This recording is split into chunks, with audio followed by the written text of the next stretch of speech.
May isi-share nga pala ako sa inyo binibilhan namin ng sisig guys. At sigurado pag natikman nyo to ay taobang kaldero nyo. Dito nga pala yan sa tapat ng Jollibee guys sa bayan. Yung unang-unang Jollibee dito sa Iba, Zambales. Tapos malapit din siya sa Iba Town Center. Bali tatawid ka lang sa kabilang daan at yan makikita mo na yung titinda ng sisig. Paminsan kasi kapag hindi na ako nakakapagluto, ito na iisip namin na ulamin. Medyo malayo din kasi sa amin to kaya minsan hindi na kami nakakapunta dito. Pero pag nag-crave talaga kami sa sisig, pinupuntahan talaga namin to. Sakto nga pagpunta namin dito meron pa pasara na rin halos ata tong nagsisisig dito. Puti na lang naabutan namin.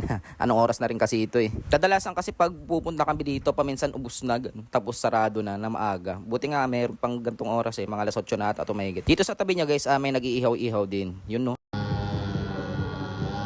Solid, solid.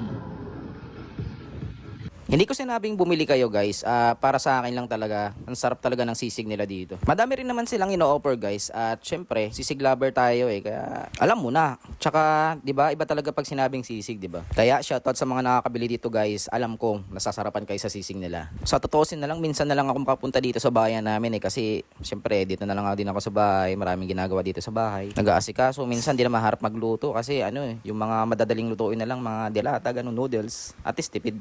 Nakaraan kasi sa vlog ko, nag-grocery kami kaya marami rin kaming nabili. Papakita ko sa inyo guys kung anong itsura ng sisig nila. Ayan talagang makikita mo talagang sarap-sarap ng sisig nila. Para sa akin guys, goods na siya para pampulutan o pang kanin, talagang the best to.